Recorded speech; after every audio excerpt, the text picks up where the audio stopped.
TV news ವೀಕ್ಷಕರೇ, ತಾಜಾ ಸುದ್ದಿಗಳಿಗಾಗಿ ಸಿಟಿವಿ ನ್ಯೂಸ್ CMY ಸಬ್ಸ್ಕ್ರೈಬ್ ಮಾಡಿ, ಲೈಕ್ ಮಾಡಿ ಮತ್ತು ಶೇರ್ ಮಾಡಿ. ಧನ್ಯವಾದಗಳು.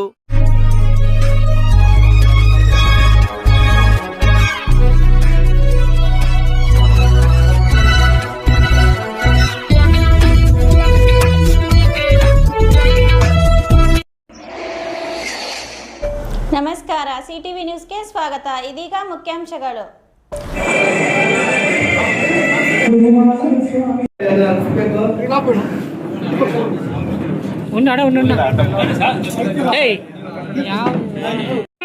ನೋಡಿ ನೋಡಿ ಅಣ್ಣ ಒಂದು ಫೋಟೋ ಈ ಕಡೆ ನೋಡ್ರಣ. ಅಲ್ಲ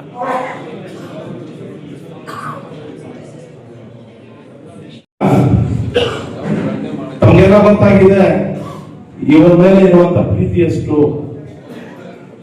ಹೇಗಂದ್ರೆ ಇದು ನಿಧನವಾಗಿದ್ದ ದಿನ ಎಲ್ಲಾ ಪಕ್ಷದವರು, ಕಾಂಗ್ರೆಸ್ ಆಗ್ಬೋದು, ಬಿಜೆಪಿ ಆಗ್ಬೋದು, ಬೇರೆ ಪಕ್ಷಗಳಾಗ್ಬೋದು, ಎಲ್ಲಾ ಪಕ್ಷದ ನಾಯಕರುಗಳೆಲ್ಲ ಬಂದಿದ್ರು ಇಲ್ಲಿ. ಅದೇ ರೀತಿಯಾಗಿ ಇವತ್ತು ಶ್ರದ್ಧಾಂಜಲಿ ಸಭೆ ಮಾಡಕ್ಕೆ ಎಲ್ಲ ನಾವು ಸೇರಿದ್ದೀವಿ. ಎಲ್ಲರೂ ಹೇಳ್ತಾ ಇದ್ರು ಅವ್ರಿಗೆ ಆದರ್ಶ ಮಾಡ್ಕೋಬೇಕು ನಾವು ಅಂತ. ನಿಜ, ಒಬ್ಬ ಮಾಜಿ ಪ್ರಧಾನಿ ಶ್ರೀಮಂತಿಯಾಗಿ ಅವ್ರ ಜೀವನನೇ ಬೇರೆ ರೀತಿಯಲ್ಲಿ ನಡೆಸಬಹುದಾಗಿತ್ತು. ಆದ್ರೆ ಅಂತ ಎಂತಾದ್ರೂ ಸ್ವಭಾವ ಏನಿಲ್ಲ. ಸಾಮಾನ್ಯ ಜನರು ಇದ್ದಂಗೆ ಅವ್ರ ಜೀವನ ಹಾಗೆ ನಡೆಸ್ಕೊಂಡು ಹೋದ್ರು. ಅವ್ರು ಬೇಕಾದ್ರೆ ಒಂದು KG ಬಂಗಾರ ಹಾಕಿದ್ರು ಯಾರು ಕೇಳ್ತಾ ಇರ್ಲಿಲ್ಲ, ವಜ್ರಗಳು ಹಾಕಿದ್ರು ಕೇಳ್ತಾ ಇರ್ಲಿಲ್ಲ, ಅಥವಾ ಒಳ್ಳೆ AC ರೂಮ್ಗಳಲ್ಲಿ ಕೂತ್ಕೊಂಡಿದ್ರು ಯಾರು ಕೇಳ್ತಾ ಇರ್ಲಿಲ್ಲ.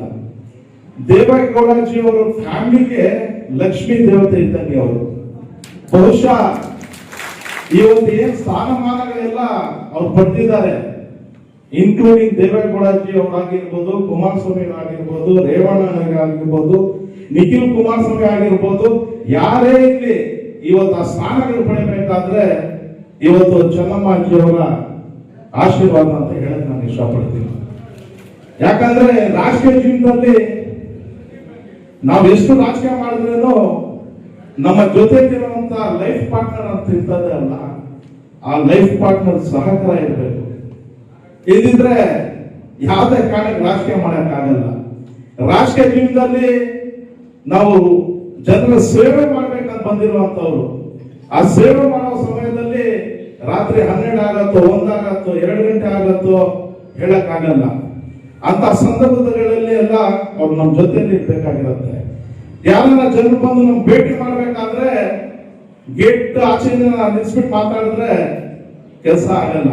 ಪ್ರೀತಿ ವಿಶ್ವಾಸದಿಂದ ಕರೆದು ಅವ್ರಿಗೆ ಅಟ್ಲೀಸ್ಟ್ ಟೀ, ಕಾಫಿ ಅಥವಾ ನೀರು ಕೊಟ್ರೆ ಅದೇ ಒಂದು ದೊಡ್ಡ ಕೆಲಸ. ತಾವೆಲ್ಲ ನೋಡಿದ್ದೀವಿ ರಾಜಕೀಯದಲ್ಲಿ ಸುಮಾರು ನಾಯಕರು ಮಾತಾಡ್ಬೇಕಾದ್ರೆ ಗೇಟ್ ಆಚೆ ನಿಂತ್ಕೋಬೇಕಾಗಿರುವಂತ ಪರಿಸ್ಥಿತಿ ಇದೆ. ಆದ್ರೆ ಆ ಕುಟುಂಬದಲ್ಲಿ ಯಾರೇ ಬರ್ಲಿ, ಆ ಮನೆಗೆ ಹೋಗ್ಲಿ, ಈಗ ಹೇಳಿದ್ರು ಅನ್ನಪೂರ್ಣೇಶ್ವರಿ ಆ ತಾಯಿ ಅಂತ. ನಿಜವಾಗ್ಲೂ ನೀವು ದಾನ ಧರ್ಮ ಎಷ್ಟನ್ನ ಮಾಡಿ, ಶ್ರೇಷ್ಠ ದಾನ ಏನಂದ್ರೆ ಅನ್ನದಾನ. ಆ ಒಂದು ಹೊತ್ತು ಊಟ ಹಾಕಿರ್ತಾರಲ್ಲ, ಜೀವನದಲ್ಲಿ ಮರೆಯಕ್ಕಾಗಲ್ಲ. ಅಂತ ಪುಣ್ಯ ಕೆಲಸ ತಾಯಿ ಮಾಡಿರುವಂತದ್ದು. ಆ ಪುಣ್ಯ ಕೆಲಸದಿಂದಾನೇ ಇವತ್ತು ಜನರ ಸಾಗರ. ಯಾರು ದೇವೇಗೌಡಜಿ ಅವರ ಶ್ರೀಮತಿ ಅಂತ ಬಂದಿಲ್ಲ ಅವತ್ತು, ಅವರೇ ಹೆಸರುವಾಗಿ ಆಗಿದ್ರು. ಅನ್ನದಾನ ಮಾಡಿ ಯಾರೇ ಬರ್ಲಿ ಅವ್ರ ಮನೆಗೆ ನೀರು, ಟೀನೋ, ಕಾಫಿನೋ ಅಥವಾ ಊಟ ಹಾಕಿ ಕಳಿಸ್ತಾ ಇದ್ರಂತೆ. ಇಂಥವರೆಲ್ಲ ನಿಜವಾಗಿ ಹೇಳ್ಬೇಕಂದ್ರೆ ದೇವ್ರ ತರ ಅವರೆಲ್ಲ ದೇವತೆಗಳು. ನೀವೆಲ್ಲ ಕಂಡಿರ್ಬೋದು, ಅವ್ರ ಬಗ್ಗೆ ಸುಮಾರು ಚಾನೆಲ್ಸ್ ತೋರಿಸ್ತಾ ಇದ್ದಾರೆ. ಅವ್ರ ಮೇಲೆ ಆಕ್ಸಿಡೆಂಟ್ ಆಗಿದ್ರು, ಈ ರೀತಿ ಆಯ್ತು ಅಂತ ಈಗಲೂ ಹೇಳಿದ್ರು. ಕ್ಷಮೆ ಮಾಡುವಂತದ್ದಿದೆಲ್ಲ ಆ ಗುಣ ಎಲ್ಲ ಬರಲ್ಲ. ಆ ದೊಡ್ಡ ಗುಣ ಅಷ್ಟು ಇದೆ ಅಂತ ಹೇಳಿದ್ರೆ ಸಾಮಾನ್ಯವಾಗಿ ಯಾರಿಗೂ ಬರೋದಿಲ್ಲ. ಕಪಾಳ ಬಂದು ಹೊಡೆದ್ರೇನೋ ಒಂದು 10 ವರ್ಷ ಗ್ಯಾಪ್ ಇಟ್ಕೊಂತಾನ, ಏನಪ್ಪ ಹಿಂಗ್ ಹೊಡೆದಿದ್ದವನು ಅಂತ. ಆಸಿಡ್ ಅವ್ರ ಮುಖಕ್ಕೆ ಹಾಕಿದ್ರು ಅವ್ರ ಕ್ಷಮೆ, ಪಾಪ ಅವ್ರು ಬಿಟ್ಬಿಡೋಣ, ಬೇಡ, ಅವ್ರದ್ದು ಒಂದು ಜೀವನ ಇದೆ, ಏನೋ ಮಾಡ್ಬಿಟ್ಟಿದ್ದಾನ ಅಂತ ಹೇಳಿದಾರಲ್ಲ ಆ ಸಮಯದಲ್ಲಿ. ಆ ದೊಡ್ಡ ತ್ಯಾಗ, ಬಹಳಷ್ಟು ತ್ಯಾಗಗಳು ಮಾಡಿದ್ದಾರೆ.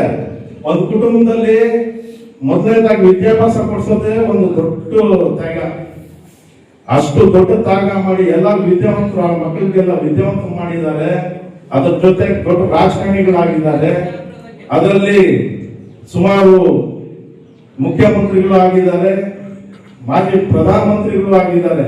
ದೇವೇಗೌಡಜಿ ಅವರು ದಾಂಪತ್ಯ ಜೀವನ ಅಂತ ಹೇಳಿದ್ರು. ಆ ವಿಡಿಯೋ ನೋಡಿದೆ ನಾನು. ಒಂದು ದಿನ ಮುಂಚೆ ಅಡ್ಮಿಟ್ ಆಗೋ ಮುಂಚೆ ಗಂಡ ಹೆಂಡತಿ ಹೇಗಿದ್ರು ಅಂದ್ರೆ, ಆ ವಿಡಿಯೋ ನೀವೇನ ನೋಡಿದ್ರೆ ಕಣ್ಣಲ್ಲಿ ನೀರು ಬಂದ್ಬಿಡತ್ತೆ. ಆ ಪ್ರೀತಿ ವಿಶ್ವಾಸ. ಇಡ್ಲಿಯನ್ನು ತಿನ್ನಿಸ್ತಾ ಇದ್ದಾರೆ, ಇಡ್ಲಿ ತಿನ್ನಕ್ ಆಗ್ತಾ ಇಲ್ಲ, ದೇವೇಗೌಡಜಿ ಅವರು ಹಿಂಗ್ ಕೈ ಎತ್ಬಿಟ್ಟು ತಿನ್ನಿಸ್ತಾ ಇದ್ದಾರೆ. ಅಷ್ಟು ಪ್ರೀತಿ ವಿಶ್ವಾಸ. ಜೀವನದಲ್ಲಿ ನಮ್ಮ ಲೈಫ್ ಪಾರ್ಟ್ನರ್ನಲ್ಲಿ ಅರ್ಥ ಮಾಡ್ಕೊಳ್ಳೋದಂತೆ ಜೀವನ. ಗಂಡಗೆ ಹೆಂಡತಿ ಅರ್ಥ ಮಾಡ್ಕೋಬೇಕು, ಹೆಂಡತಿ ಗಂಡ ಅರ್ಥ ಮಾಡ್ಕೊಂಡ್ರೆ ಜೀವನ. ಆ ಅರ್ಥ ಮಾಡ್ಕೊಳ್ಳುವಂತ ಶಕ್ತಿ ಇಬ್ಬರಿಗೂ ದೇವರು ಕೊಟ್ಟಿದ್ದು. ಇದ್ರ ಅಸುಲಭವಾಗಿ ಅಷ್ಟು ಜೀವನ ನಡ್ಸ್ಕೊಂಡು ಹೋಗಕ್ ಸಾಧ್ಯನೇ ಇಲ್ಲ. ಈಗ ನಾವು ಹೇಳಿದಂಗೆ ಸುಮಾರು ಕೇಸಸ್ ನೋಡ್ಬೋದು. ಈಗ ಆಗಿದ್ದು ಮದುವೆ ಆಗಿದ್ದು 6 ತಿಂಗಳಲ್ಲಿ ಏನೇನು ವ್ಯವಸ್ಥೆಗಳಾಗ್ತದೆ ಅಂತ ಸಂದರ್ಭದಲ್ಲಿ ಇಂಥ ಜೀವನ ನಡ್ಸ್ಕೊಂಡು ಹೋಗಿದ್ದಾರೆ ಅಂದ್ರೆ ಗ್ರೇಟ್. ಅವ್ರ ಬಗ್ಗೆ ಎಷ್ಟು ಹೇಳಿದ್ರು ಕಡಿಮೆನೆ. ಈ ನೀವು ನಂಬ್ತಿರೋ ಬಿಡ್ತಿರೋ, ಏನ್ ಇವತ್ತು ಸ್ಥಾನಮಾನಗಳೆಲ್ಲ ಬಂದಿದೆ ಅವ್ರ ಕುಟುಂಬಕ್ಕೆ, ಆ ಲಕ್ಷ್ಮೀ ದೇವತೆಯಿಂದಾನೆ. ಯಾಕಂದ್ರೆ ಅಷ್ಟು ಸುಲಭ ಇಲ್ಲ ರೀ. ಗೆದ್ರೆ ಒಂದು ಖುಷಿ ಇರ್ತದೆ. ದೇವೇಗೌಡಜಿ ಅವರು ಸೋತಿದ್ರು ಸುಮಾರು ಎಲೆಕ್ಷನ್ಸ್ ಅಲ್ಲಿ. ಆ ಎಲೆಕ್ಷನ್ಸ್ ಅಲ್ಲಿ ಸೋತಿರುವಾಗ ಶಕ್ತಿ ತುಂಬುವಂತ ಕೆಲಸ ಯಾವ್ದಾಗಿರುತ್ತೆ, ನೀವೆಷ್ಟೇ ಶಕ್ತಿ ತುಂಬಿಸ್ರೇನು ನಮ್ ಜೊತೆಲಿರುವಂತ ನಮ್ಮ ಪತ್ನಿ ಯಾರಿದ್ದಾರೆ ಅವ್ರು ಕೊಡುವಂತ ಶಕ್ತಿ ಏನಾಗಿಲ್ಲ ಬಿಡ್ರಿ, ಎಲ್ಲ ದೇವ್ರು ಒಳ್ಳೇದ್ ಮಾಡ್ತಾನೆ, ಮುಂದೆ ಜೀವನ ಒಳ್ಳೇದಾಗ್ತದೆ, ಏನು ಆಗಿದೆ ಅಂತ ಶಕ್ತಿ ಒಂದೇದು, ಅವರೇ ತುಂಬಬೇಕಾಗಿರೋದು ಶಕ್ತಿ. ಎರಡನೇ ಶಕ್ತಿ ಸ್ನೇಹಿತರು. ನಮ್ಮ ಜೊತೆಲಿ ಯಾರಿರ್ತಾರ ಆ ಸ್ನೇಹಿತರು ತುಂಬಬೇಕಾಗಿರುವಂತದ್ದು. ಮೂರನೇ ಶಕ್ತಿ ಯಾರಂದ್ರೆ ನಮ್ಮ ಫ್ಯಾಮಿಲಿ ಸದಸ್ಯರು, ಅಣ್ಣ ತಮ್ಮಂದರು, ಇನ್ನೊಬ್ರು ಮತ್ತೊಬ್ರು. ಈ ರಾಜಕೀಯ ಜೀವನದಲ್ಲಿ ನಮ್ಗೆ ಯಾರು ಇರಲ್ಲ, ಫ್ಯಾಮಿಲಿ ಮೆಂಬರ್ಸ್ ಎಲ್ಲ ಇರ್ತಾರೆ. ಆ ಶಕ್ತಿ ಎಲ್ಲ ನೀವಾಗಿರ್ತೀರ. ಮೊದಲು ಏನ್ ಕಾರ್ಯಕರ್ತರು ಇರ್ತಾರೆ, ನಮ್ಮ ಜೊತೆಲಿ ಜೀವನ ಮಾಡುವಂತ ಹೆಂಡತಿ ಇರ್ತಾರೆ, ನಂತರ ಫ್ಯಾಮಿಲಿ ಅವ್ರು ಬರೋದು. ಅಂತ ಜೀವನ ಈ ರಾಜಕೀಯ ಜೀವನ. ಸೋತ ಮೇಲೆ ಎಷ್ಟು ಕಷ್ಟ ಆಗುತ್ತೆ, ಏನೇನು ನಡೆಯುತ್ತೆ ಅಂತ ಆ ಸೋತಿರೋರು ಗೊತ್ತಿರುತ್ತೆ.